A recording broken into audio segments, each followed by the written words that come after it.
2013 ஆறாவது கேள்வியில be part. B பார்ட்ல முதலாவது கேள்வி செஞ்சிட்டோம். ஆறாவது கேள்வியில பி பார்ட், அதுல முதலாவது கேள்வி செஞ்சிட்டோம். பாருங்க, 2 குழுவே இருக்குது. 2 குழுவே இருக்குது. இது வி கனவளவாம், இது 2v கனவளவாம். இது வி கனவளவாம், இது 2v கனவளவாம். அதுக்குள்ள என்ன இருக்குதுன்னா ஏபி கேஸ் இருக்குது. கீழே எழுதிடுறேன். ஏபி கேஸ் இருக்குது. அது எப்படி பிரியும்னா ஏ கேஸ் ஆகவும் பி கேஸ் ஆகவும் பிரிகை அடையும். ஏபி கேஸ் இருக்குது. அது ஏ கேஸ் ஆகவும் பி கேஸ் ஆகவும் பிரிகை அடைய போகுது. ரைட். மேற்குறித்த சமநிலைக்கான சமநிலை மாறிலி கேசி. இது தந்துட்டாங்க. கேசி என்று அடைந்த போது, சமநிலை அடைந்த போது எக்ஸ் ஒய் அப்படி எல்லாம் இருக்குது என்று சொல்லியிருக்கிறாங்க. அப்ப இதுல சொல்றாங்க, அதே பிறகு நாங்க நிறுவி எடுத்தோம் கேசி சமன் எக்ஸ் வர்க்கத்தின் கீழ் வி 1 மைனஸ் எக்ஸ் நாங்க நிறுவி எடுத்தோம். அதே மாதிரி இன்னொரு நிறுவல் எடுத்தோம் கேசி சமன் y வர்க்கத்தின் கீழ் 3v 1 மைனஸ் ஒய். இப்படி நாங்க லாஸ்ட் கிளாஸ் நிறுவி எடுத்தோம். 2013 கடைசி 2013ல ஆறாவது கேள்வியில பி பார்ட். 2013ல ஆறாவது கேள்வியில பி பார்ட். ரைட். அதுல சொல்றாங்க, இப்ப y சமன் 0.5 மூலண்டா y சமன் 0.5 மூலண்டா எக்ஸ் எவ்வளவு கணிக்கட்டாமா. y சமன் 0.5 மூலண்டா எக்ஸ் எவ்வளவு கணிக்கட்டாமா. அப்ப உங்களுக்கு தெரியும், வெப்பநிலையில மட்டும்தான் கேசி தங்கி இருக்க போகுது. கேசி வெப்பநிலையில மட்டும்தான் தங்கி இருக்கும். வெப்பநிலை மாறினாதான் கேசி மாறும். ஒரே தாக்கத்துக்கு ஒரே மாதிரி தாக்கம் வெப்பநிலை மாற இல்ல. சோ 2 கோவை இருக்குது. கேசி சமன் கேசி தான். கேசி சமன் கேசி. அப்ப பாருங்க, எக்ஸ் வர்க்கம். அதுல 2வது கேள்வி செய்யறேன். 2013 ஆறாவதுல பி பார்ட்ல 2வது கேள்வி செய்யறேன். எக்ஸ் வர்க்கம் பி 1 மைனஸ் எக்ஸ் சமன் y வர்க்கம் 3v 1 மைனஸ் ஒய். y வர்க்கம் 3v 1 மைனஸ் ஒய். ரைட். என்ன வெப்பநிலை மாறினா மட்டும்தான் கேசி மாற போகுது. வைட பெருமானம் தந்திருக்கிறாங்க 0.5. வைட பெருமானம் தந்திருக்கிறாங்க 0.5. இதுல பாருங்க, இந்த வி வெட்டுப்பற்றும், அந்த வி வெட்டுப்பற்றும். அப்ப எக்ஸ் வர்க்கத்தின் கீழ் 1 மைனஸ் எக்ஸ் அது சமன் 0.5. y வர்க்கம் y வந்திருக்கிறாங்க 0.5 வர்க்கம் கீழே 3 மைனஸ் 3 இன்டு 1 மைனஸ் 0.5 1 மைனஸ் 0.5. அப்ப சுருக்கி எடுத்தனண்டா இது எக்ஸ் வர்க்கம் ஓகே, எக்ஸ் வர்க்கம் 1 மைனஸ் எக்ஸ் சமன் 5 தர 25 0.25 கீழே இது 0.5 அத 3ஆல பெருக்குனா 1.5 0.5 3ஆல பெருக்குனா 1.5. அப்ப இதை சுருக்கி விட்டனண்டா 15 கீழ் 2.5 சுருக்குனா எக்ஸ் எவ்வளவு வருது? இயால நீங்க செய்யலாம். எக்ஸ் எவ்வளவு வருது? யாராவது செஞ்சாங்க?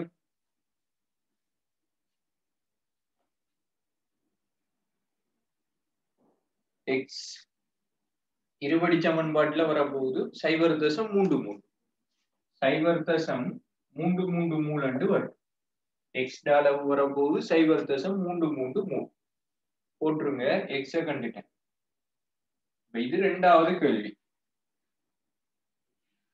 3வது கேள்வி சொல்றாங்க, இத போடுங்க. போட்டதுக்கு ஒரு அழிச்சிட்டு போடுறேன். டீச்சர் எழுதிய தத்துவத்தை அப்ளை பண்ணி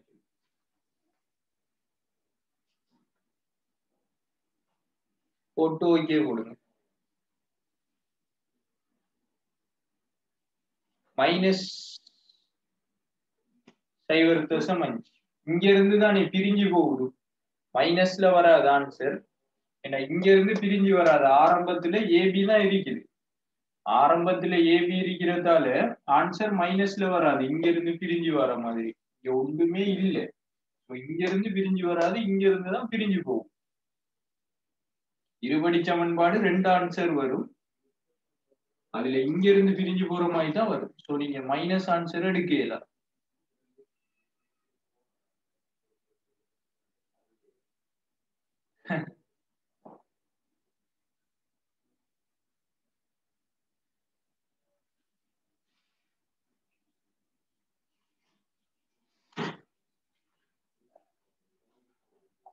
ஓகே, எழுதி முடிங்க.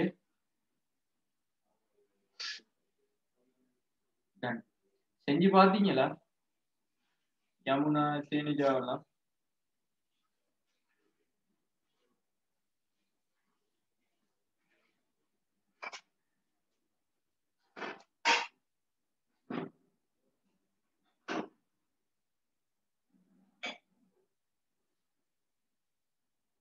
செஞ்சிட்டீங்க, ரைட்.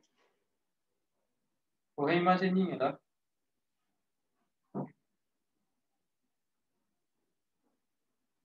பர்கானா, தீகா, ரைட். அழிக்கிறேன். அடுத்து லீச்சர் டெலியர் தத்துவத்துல அப்ளிகேஷன் சொல்றாங்க, அதை விளங்கப்படுத்தி விடுறேன். இதெல்லாம் சும்மா நிறுவுறது, முதலாவது நிறுவிட்டு அங்கே நம்பரை போட்டு பிரதிட்டு வாரேன். இதை அழிச்சிடுறேன், அழிக்கிறேன். எழுத இல்லாட்டி ஸ்கிரீன்ஷாட் அடிக்க விடுங்க.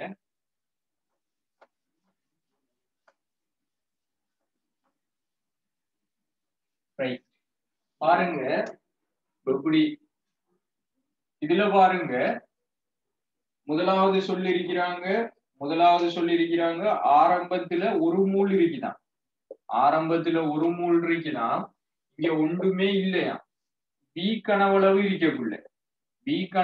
இருக்கக்குள்ள 1 மைனஸ் எவ்வளவு பிரிஞ்சிருக்குதுன்னா எக்ஸ் தான் பிரிஞ்சிருக்குது. பி கனவளவு இருக்கக்குள்ள மேற்குறித்த சமநிலைக்கான சமநிலை மாறி கேசி ஆகும். தொகுதி சமநிலையை அடைந்த போது ஏ கேஸின் எக்ஸ் அளவு பிரிஞ்சிருக்கிறான். அப்ப எக்ஸ் அளவு எங்களுக்கு தெரியும் 0.33. இங்க எவ்வளவு உருவாயிருக்கும்னா 0.33. இது வீக்கணவளவுக்கான சமநிலை. அடுத்தது பாருங்க, 3v கனவளவுக்கான சமநிலை சொல்றாங்க 1 மைனஸ் 0.5. இங்க எவ்வளவு உருவாயிருக்கும்னா 0.5. அப்ப பாருங்க, சின்ன கனவளவுல பிரிகையின் அளவு 0.33 இருக்குது. 3 கனவளவா மாறக்குள்ள 3v கனவளவா மாறக்குள்ள பிரிகையின் அளவு கூடி இருக்குது. அப்ப உங்களுக்கு தெரியும் லீச்சர் டெலியர் தத்துவப்படி தாக்கத்தை எடுத்துக்கொள்ளுங்க. ஏபி பாரது ஏ கேஸ் சக பி கேஸ். இங்க மூல பாருங்க, ஒரு மூல் பீசமானது தான் இங்க மூல். இங்க மூல பாருங்க, இங்கால 2 மூல். லீச்சர் டெலியர் தத்துவம் என்ன சொல்லுதுண்டா, அமுக்கம் அதிகரிக்கக்குள்ள அமுக்கம் யாருக்கு நேர்வீத சமன்டா மூலளவுக்கு நேர்வீத சமன். அமுக்கத்தை அதிகரிச்சோம்டா மூலளவு அதிகரிக்குதுன்னு எடுப்போம். அப்ப மூலளவு அதிகரிக்குதுன்னா மூலளவு குறையத்தக்க திசைக்கு சமநிலை நகரணும். அமுக்கத்தை அதிகரிச்சோம்டா மூலளவு அதிகரிக்குது, எனவே மூலளவு குறையத்தக்க திசைக்கு சமநிலை நகரணும். அமுக்கத்தை கூட்டுனோம்டா. இதே அமுக்கத்தை குறைச்சோம்டா அமுக்கத்தை குறைக்கிறோம்டா மூலளவு குறைக்கிறோம், எனவே மூலளவு அதிகரிக்கிற திசைக்கு சமநிலை நகரணும்.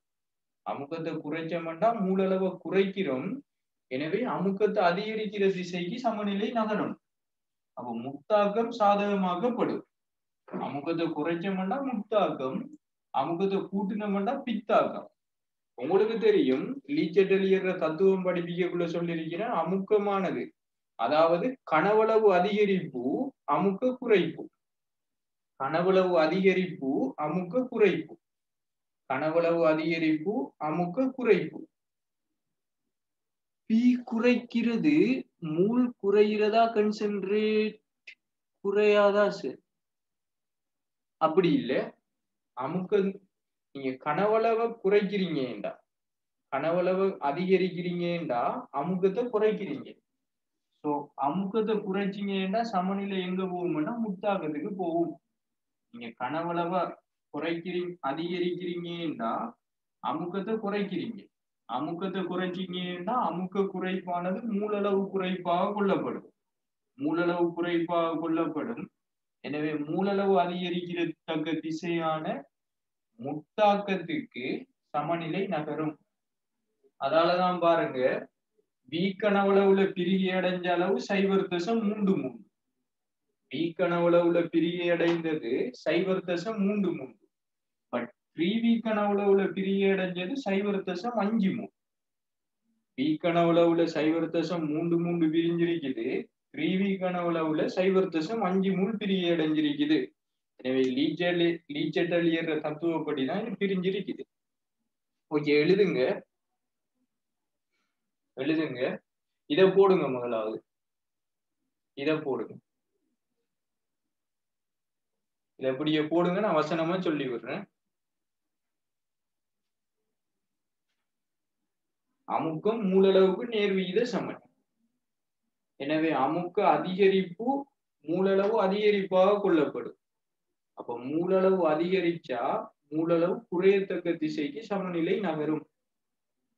லீச்செட்டலியர் என்ன சொன்னாருன்னா, நீங்க சமநிலைக்கு ஏதாவது ஒன்றை செஞ்சீங்க என்றால் சமநிலை அதனை எதிர்க்கும் முகமாக நகரும். சமநிலை அதனை எதிர்க்கும் முகமாக நகரும். சோ அமுக்க அதிகரிப்பு மூலளவு அதிகரிப்பாக கொள்ளப்படும். எனவே மூலளவு குறையத்தக்க திசை பித்தாக்கத்துக்கு வரும்.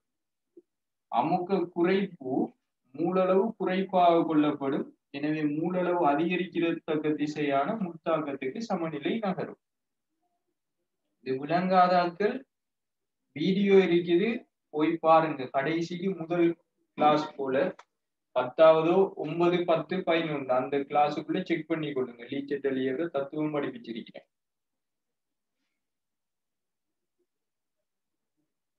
2 days ஸ்பெண்ட் பண்ணிருக்குது லீச்செட்டலியர் தத்துவத்துக்கு.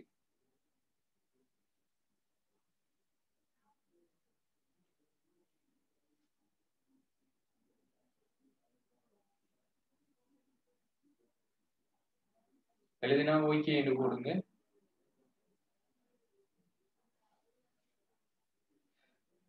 சரியான பொக்தா இருக்கு.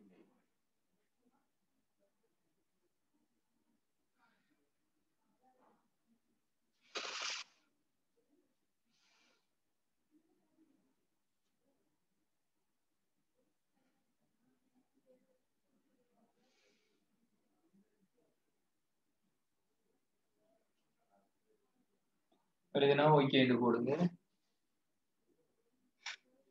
ஏர் கண்டிஷன் வாங்கட்டான், பொட்டா இருந்தா வாங்கிட்டாங்களே.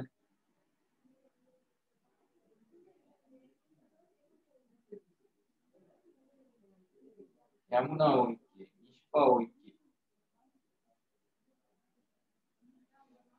ஏஞ்சல் இப்பதான் வார.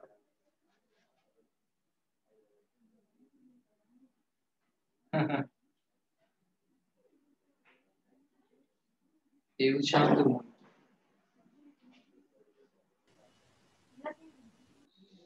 தேனுஜா ஓகே, ஏஞ்சலே இல்லை.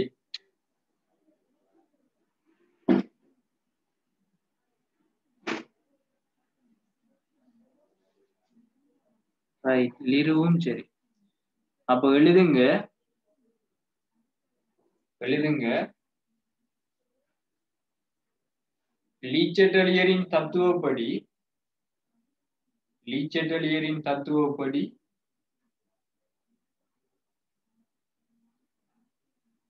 லீச்செட்டலியரின் தத்துவப்படி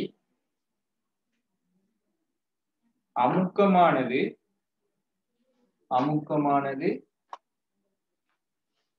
மூலளவிற்கு நேர்விகித சமம். வீச்சட்டலியரின் தத்துவப்படி அமுக்கமானது மூலளவிற்கு நேர்விகித சமம்.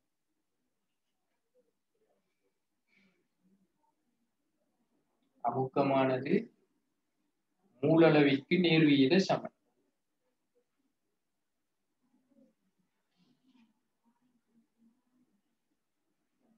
அமுக்க அதிகரிப்பானது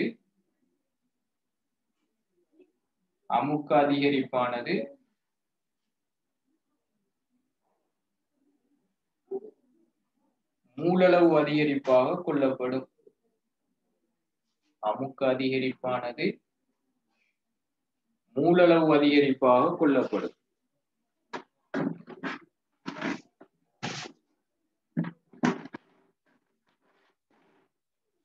அமுக்க அதிகரிப்பானது மூலளவு அதிகரிப்பாக கொள்ளப்படும்.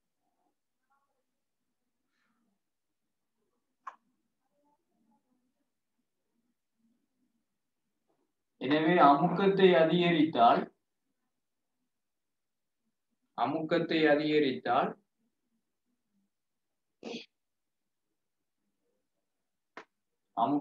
அதிகரித்தால் பித்தாக்கம் சாதகமாக்கப்படும். அமுக்கத்தை அதிகரித்தால் மூலளவு குறைய உள்ள திசையான இப்படிப்படும். அமுக்கத்தை அதிகரித்தால் மூலளவு குறைவாக உள்ள திசையான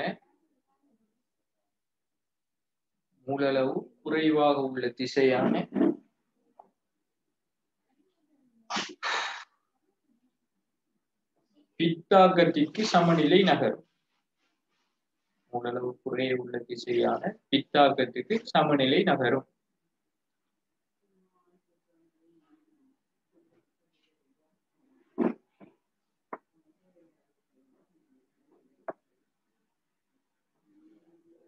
அதுக்கு எழுதுங்க, கனவளவு குறைப்பு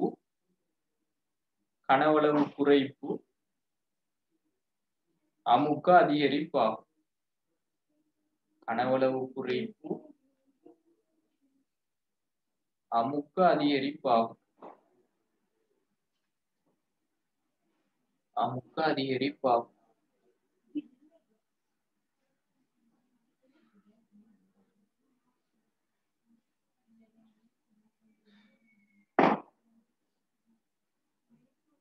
எழுதிருப்பீங்க.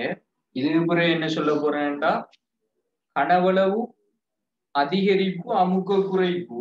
அப்ப அமுக்கம் குறைவடைஞ்சா மூலளவு குறையும், மூலளவு குறைவடைஞ்சா மூலளவு அதிகரிக்கத்தக்க திசையான முத்தாக்கத்துக்கு சமநிலை நகரும் என்றதை சொல்லிட்டு இங்க கனவளவு அதிகரிச்சிருக்குது.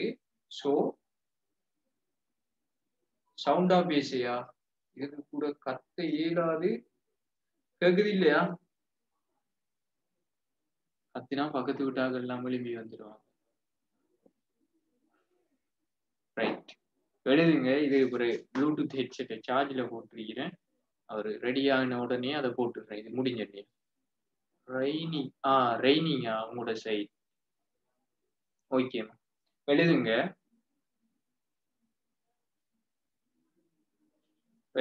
பக்கத்துல வந்து பேசுறேன். எழுதுங்க. கனவளவு அதிகரிப்பானது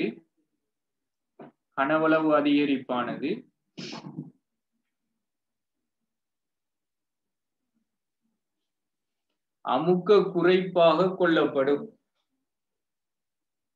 கனவளவு அதிகரிப்பானது அமுக்க குறைப்பாக கொள்ளப்படும்.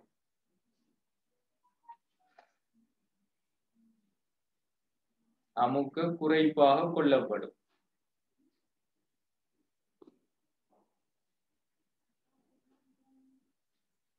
அமுக்க குறைப்பு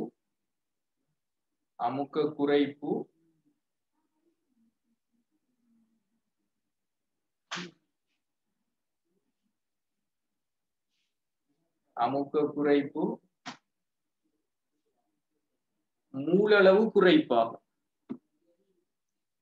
அமுக்க குறைப்பு மூலளவு குறைப்பாகும்.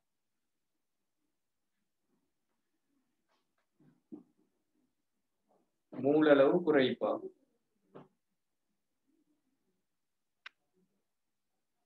எனவே சமநிலை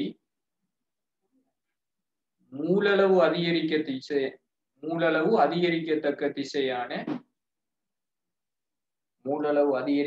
திசையான முட்டாக்கத்திற்கு நகரும். மூலளவு அதிகரிக்கத்தக்க திசையான முட்டாக்கத்திற்கு நகரும்.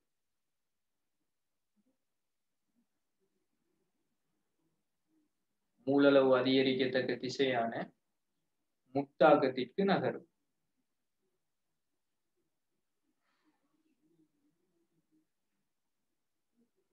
ஓகே, அப்ப இத வாய்ச்சி விளங்கி நீங்க சரியான ஆன்சருக்கு வாங்க. இத வாய்ச்சி நீங்க விளங்கி சரியான ஆன்சருக்கு வாங்க. பாருங்க, கனவளவு அதிகரிச்சா B இருந்து 3Bக்கு அதிகரிக்கக்குள்ள பாருங்க, BRக்குள்ள 0.33 தான் பிரிஞ்சு வருது.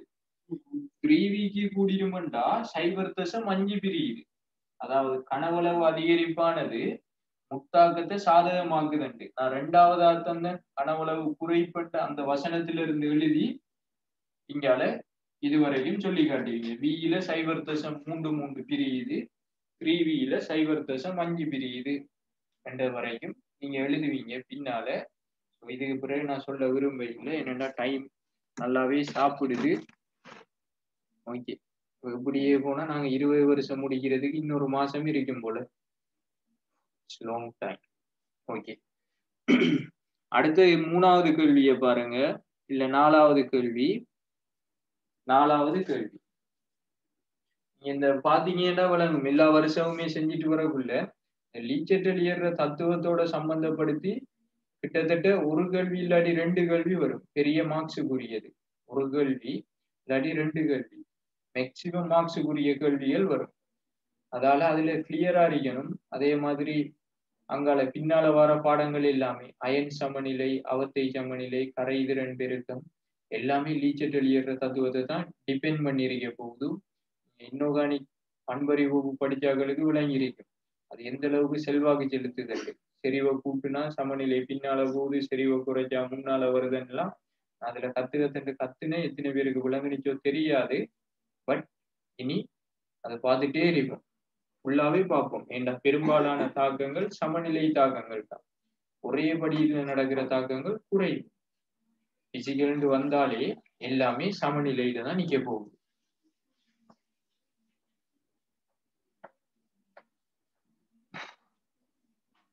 அடுத்தது சொல்றாங்க,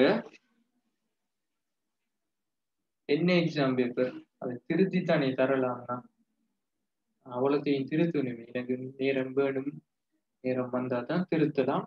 ஸோ சண்டே தான் கம்ப்ளீட் பண்ண வேண்டும் நினைக்கிறேன். சண்டே மார்க்ஸை போட்டுடுறேன். ரைட், அடுத்தது சொல்றாங்க, தொகுதியின் வெப்பநிலை 600 கெல்வினுக்கு அதிகரிக்கப்பட்டது. தொகுதி சமநிலை அடைந்த போது தொகுதியின் அமுக்கம் 2ஆம் சமநிலையில் உள்ள அந்த அமுக்கத்தின் 1.7 மடங்காக இருக்க காணப்பட்டதாம். அப்ப பாருங்க, திரும்பி நான் சமநிலையை எழுதிடுறேன். ஏபி கேஸ் வாரது ஏ கேஸ் சக பி கேஸா. அப்ப 600 கெல்வினுக்கு அதிகரிக்கிறாங்களாம். 600 கெல்வினுக்கு அதிகரிக்கக்குள்ள தொகுதியின் அமுக்கம் எப்படி போகுதுன்னா 1.7 பஸ்காலா பியா போகுதான். ஆரம்பத்துல இருந்ததை விட 1.7 மடங்காக அதிகரிக்குதான். 3ஆம் சமநிலையில் ஏயின் அளவு செட் மூலாக இருந்தது. செட்டின் பெருமானத்தை கணிக்கிட்டாமா. 3வது சமநிலையில ஏயின் அளவு செட் மூலாக இருந்தது. பாருங்க, ஆரம்பம், நான் ஆரம்பத்தை போடுறேன். ஆரம்பம் இது ஒரு மூல், இங்க ஒன்றுமே இல்லை. நான் பிரிகை அடைந்தது உருவானது போடாம சமநிலையிலே போட்டுறேன் டிரெக்டா. சமநிலை மூல் இங்க 1 - செட், இங்க செட், இங்க செட், இங்க 1 - செட், இங்க செட், இங்க செட். அப்ப சொல்லிருக்கிறாங்க 1.7 மடங்கா இருக்க காணப்பட்டது. மூன்றாம் சமநிலையில் ஏயின் அளவு செட் மூலாக இருந்தது. செட்டின் பெருமானத்தை கணிக்கட்டாமா? செட்டின் பெருமானத்தை கணிக்கட்டாம். அப்ப நான் எப்படி கணிக்க போறேன்னுடா, வெப்பநிலை 600க்கு அதிகரிச்சது, இரண்டாம் சமநிலையில வருது. இரண்டாம் சமநிலையில டக்குன்னு யோசிச்சுட்டு வந்துடுறேன்.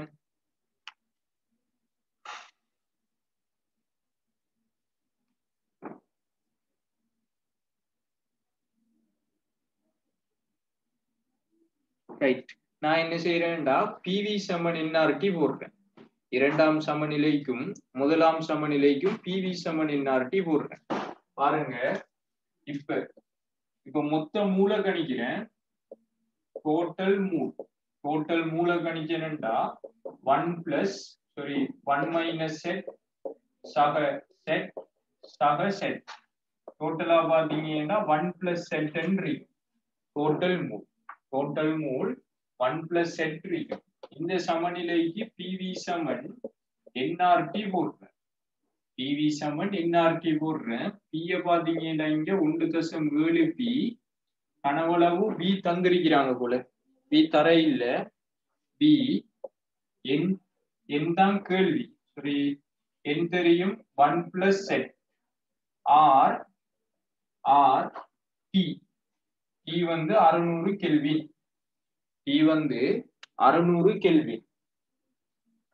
அடுத்தது முன்னால இருந்த சமநிலையை பொறுத்த வரைக்கும் அதுக்கும் பிவி சமன் என்ஆர்டி போட்டால் சரி. முன்னால இருந்தது 1 பிளஸ்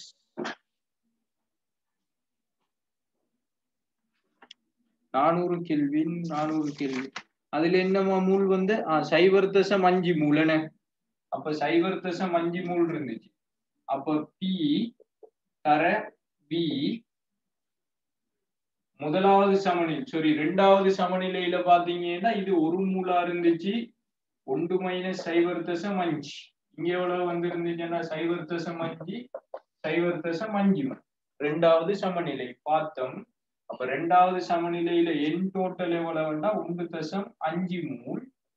ஆர் டி எவ்வளவுன்னா 400 கெல்வி. T 400 kelvin. இது பாருங்க, இது மூன்றாம் சமநிலையில, இது இரண்டாம் சமநிலையில. மூன்றாம் சமநிலைக்கான கேள்வியும் கோவையும் இரண்டாம் சமநிலைக்கான கோவையும் எழுதியிருக்கிறேன். என்ன செஞ்சிருக்கிறேன்டா, இரண்டாம் சமநிலையில மொத்த மூல பாத்தீங்கன்னா அவங்க சொல்லியிருந்தாங்க வைர பெருமானம் 0.5. அப்ப பிரிஞ்சு வந்த வைர பெருமானம் இது 0.5. இதுவும் 0.5. 1ல இருந்து 0.5 பிரிஞ்சிருக்குது. அப்ப மூணையும் கூட்டுனா மொத்த மூல் வரும் எவ்வளவுன்னா 1.5 மூல். மூணாவது சமநிலையில செட் பிரியுதான். அப்ப செட் பிரியுதண்டா, செட் இங்கால வரும், இங்கால. அப்ப டோட்டல் மூல இத போட்டு அப்படியே கூட்டி விடுறேன். கூட்டுனா 1 பிளஸ் செட் வரும். அப்ப 2 சமன்பாடு எடுத்துட்டேன். 3v என இதுவும் 3v இதுவும் 3v எல்லாமே 3vக்கு தானே போடுறோம். அப்படித்தானே சொல்லியிருக்கிறாங்க. தொகுதியின் இரண்டாம் சமநிலையில் உள்ள அந்த அமுக்கத்துல 1.7 மடங்காம். இரண்டாவது சமநிலையில் இருக்கிறதுல 1.7 மடங்காம். ரெண்டுமே 3v தான். அப்ப பாருங்க, இதுவும் 3v இருக்கிற 1.7 1 பிளஸ் செட். இந்த v எல்லாம் வெட்டுப்பட்டு கீழே 1.5 இன்டு 6/4 3/2. அப்ப பாத்தீங்கன்னா இங்க 2 வரும், வெட்டுப்பட்டு செட் எவ்வளவு வரும்டா 0.7 மூல் வரும். செட் வரப்போது 0.7 மூல். அப்ப போட்டுருங்க. இதைத்தான் கேட்டிருக்கிறாங்க. செட்டின் பெருமானத்தை கணிச்சிட்டேன். டக்குன்னு எழுதுங்க.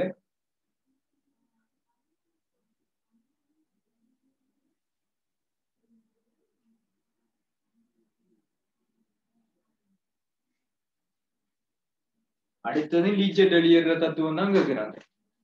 அடுத்த கேள்வி பாத்தீங்க என்றாலும் லீச்சட் வெளியேற தத்துவம் தான்.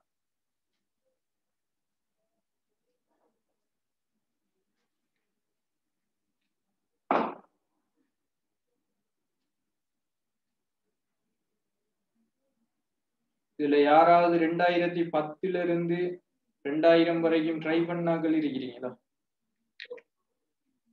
யாராவது 2010க்கு முதல் 11க்கு முதல் ட்ரை பண்ணாக்கள் பழைய சிலபஸ் உங்களுக்கு முதல் இருக்கிற சிலபஸுக்கு முதல் சிலபஸ் 2010 இருந்து 2001 வரைக்கும் யாரு அதிகா வேற ஒரு ஆள் தானா?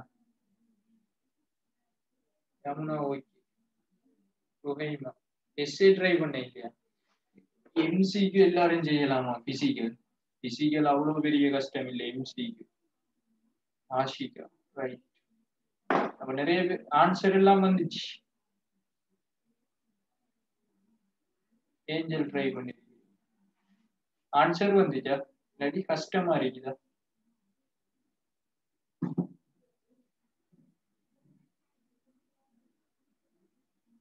டவுட் இருக்குதானே? அது கொஞ்சம் ஐடியா கேள்வி. இந்தியாவில எல்லாம் சின்ன சின்ன கேள்வி. இந்த போன சிலபஸை பொறுத்த வரைக்கும் அதாவது 2011 இருந்து 20 வரைக்கும் 12 மட்டும்தான் கொஞ்சம் கஷ்டமான கேள்வி. டவுட் இருக்குதானே?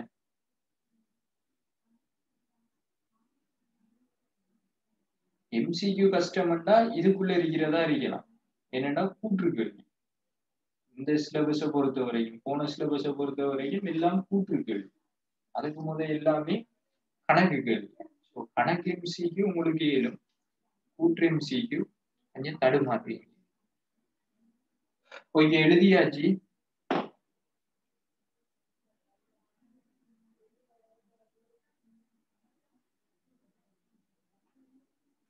எழுதிட்டீங்கன்னா அழிக்கிறேன். ஸ்கிரீன்ஷாட் அடிங்க. இந்த மட்டும் அடிக்கிறேன். அடுத்த கேள்வி சொல்றாங்க. 4வது கேள்வி, சாரி 5வது கேள்வி, ஏபியின் பிரிகை அகவொப்பத்துக்குரியதா? அகவொப்பத்துக்குரியது என்று காட்டட்டாமா. ஏபியின் பிரிகை அகவொப்பத்துக்குரியது என்று காட்டட்டாமா. 400 கெல்வின்ல பிரிகை அடைந்த அளவு 400 கெல்வின்ல பிரிகை 0.5. இங்க உருவானது 0.5 0.5. 600 கெல்வின்ல பாருங்க பிரிகைய பாருங்க. 600 கெல்வின்ல பிரிகைய 0.7 இங்க 0.7 உருவாயிருக்கும், 0.7 உருவாயிருக்கும். அப்ப வெப்பநிலை அதிகரிக்க பிரிகையின் அளவு அதிகரிக்குது. வெப்பநிலை அதிகரிக்க பிரிகையின் அளவு அதிகரிக்குதுன்றா அது என்ன தாக்கம் என்றா அகவெப்ப தாக்கம். வெப்பநிலை அதிகரிக்க பிரிகையின் அளவு அதிகரிக்குதுன்றா அது என்ன தாக்கம் என்றா அகவெப்ப தாக்கம்.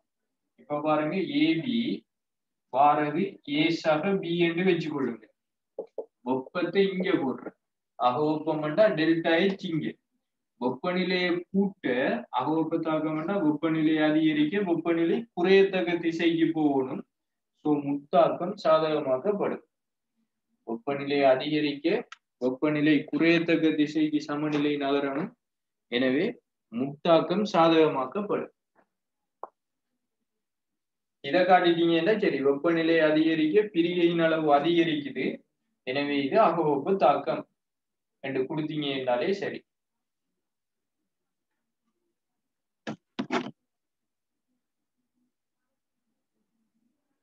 அடுத்தது சொல்றாங்க, உமது கணிப்புகளில் எவையேனும் எடுகோள்களை மேற்கொண்டிருந்தா அதை குறிப்பிடட்டாம். இதுல பாத்தீங்கன்னா நாங்க வாயு விதி சமன்பாட்டை பயன்படுத்துறோம், லட்சிய வாயு விதி சமன்பாட்டை. அப்ப நாங்க வாயுக்கள் யாவும் லட்சிய நடத்தைக்குரியது என்று எடுத்துதான் இந்த கேள்வியெல்லாம் செய்யறோம். வாயுக்கள் யாவும் லட்சிய நடத்தைக்குரியது என்று எடுத்துதான் இந்த கேள்வியெல்லாம் செய்யறோம். ரைட். அப்ப எழுதிருப்பீங்க. எழுதிட்டா அடுத்தது நாங்க போறோம் 2014க்கு.